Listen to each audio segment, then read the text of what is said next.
RNN Solar Day 2017 is brought to you by the following: Rhode Island College, Cardi's Furniture and Mattresses, WB Mason Office Supplies, the 10th Annual Boston Green Fest, Clean Energy Development, Carolyn Sakonnet Vineyard, and the Arpin Group. Well, this day is flying by. Every time I stand up, I have to sit down again, right? Then I have to stand up. It's like a minute, a flash. Jim Murphy, Sustainability Director, Rhode Island College, wonderful co-host. Did you know that in order to power the entire Earth... Kleo, we haven't met. It's Taliadouros? Right. Kleo Taliadouros is the Director of Development. I've heard so much about Ameresco and the excellent work you have been doing in partnership there at Rhode Island College. It's a great story. Before we get to that, we had a wonderful interview recently with your president, and we talked a lot about the Green Ribbon School Award. Yeah, Ribbon School Award. Fill us in on that and congratulations again. Thank you. And you're certainly one of the great assets in helping Rhode Island College get that. Fill us in real quick on what went into that and what does that mean to Rhode Island College? Well, it means a lot to the college. We got it on our third try, and it is an award given out by the U.S. Department of Education. It has 3 pillars by which we're judged. The first one is our conservation in energy and waste. The second pillar is geared towards health and wellness of our students, faculty, and staff. And then finally, the third pillar is our environmental and sustainability education. So we're very proud to have won it. It is exciting for our students, our faculty, and our staff. Well, it's exciting for us too. Yeah. We're more excited. I wanted to go down and accept the award for him, but he wouldn't let me do it. But I think it speaks to not only, again, so much fundamental work you've done at Donovan, in the parking, in the lighting, but it's just a start. Yes, it definitely sets a new standard for us. We're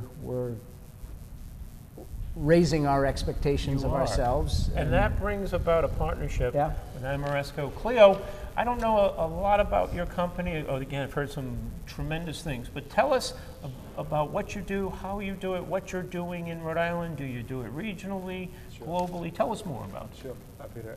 We are one of the largest energy services company in North America. We are in the business of delivering long-term customer value through helping them realize their energy efficiency, renewable energy, sustainability, and resiliency goals. And we do this, and this is sort of like our specialty. Is that in a certain pecking order or priority? Well, the fact is that our energy efficiency business unit, if you will, is the largest unit, but renewable energy is right next to it. But our specialty is we do this by doing it in a budget-neutral fashion or at no cost to the customer, depending on the type of solution. And Ken, I know you're going to jump in, but really quick, I just want to make the analogy that at Rhode Island College, there's some old buildings. Yes. There's some old stock that these guys are working with, right? Yeah. Which means there's a lot of improvement that can happen. There is a lot of improvement. Some of our buildings are 40, 50, 60 years old. And big? And big, yeah. We have a lot of square footage. So the work that Ameresco is doing for us is really bringing us into the 21st century. Interesting in terms of the process, because early on when a company like yours comes in, I would imagine that, okay, there's some proverbial low-hanging fruit, pick things off here and here, the savings are there. What happens down the line? How do you provide that value to your client down the line when all of a sudden you've done away with all that low-hanging fruit? Excellent question. We actually specialize and we look for a comprehensive program so that we can take the low-hanging fruit and get the savings, such as lights, for example, and get the savings to leverage much longer payback equipment such as boilers, windows, roofs, and so on and so forth.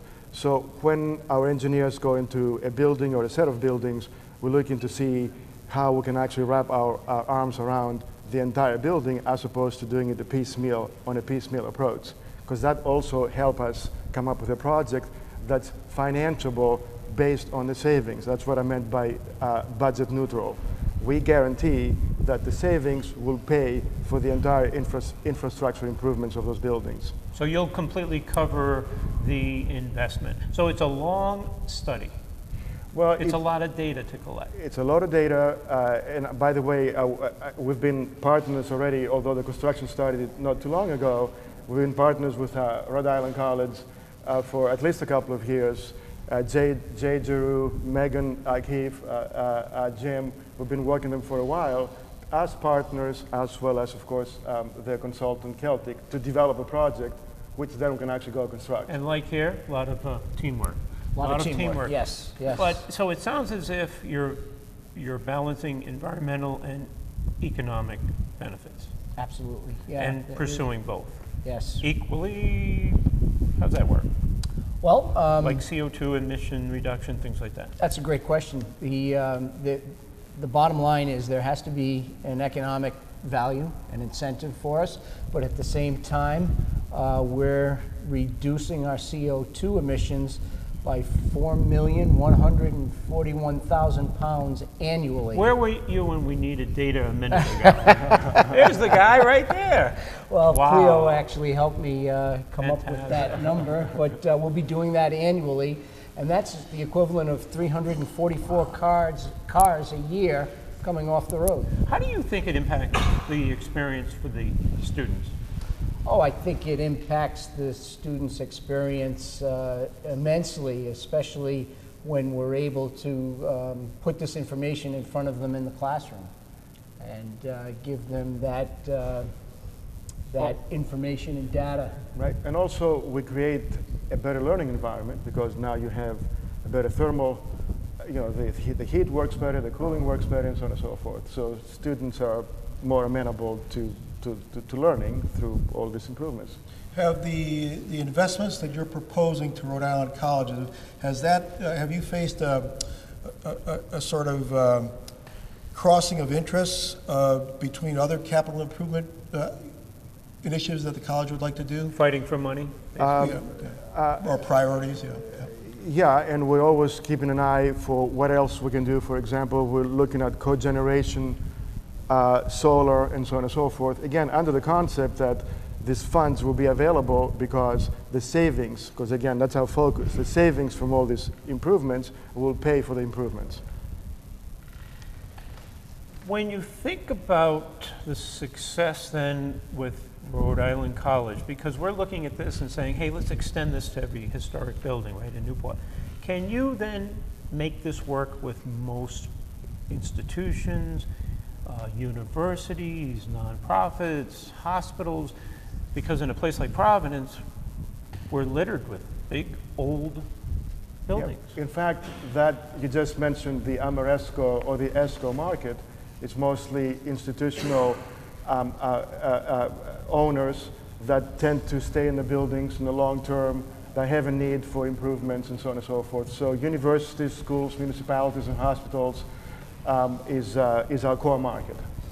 Well, we're going to pause, and one of the things we're going to talk about next, and I'm excited, right, because again, we keep going to that macro level. We're bringing back Dr. Karen Weber from Greenfest. Greenfest Boston, we've had the honor and the experience and the time together there in Boston a couple times. We are looking forward to working with them, and we're looking forward to telling you more about Greenfest 2017.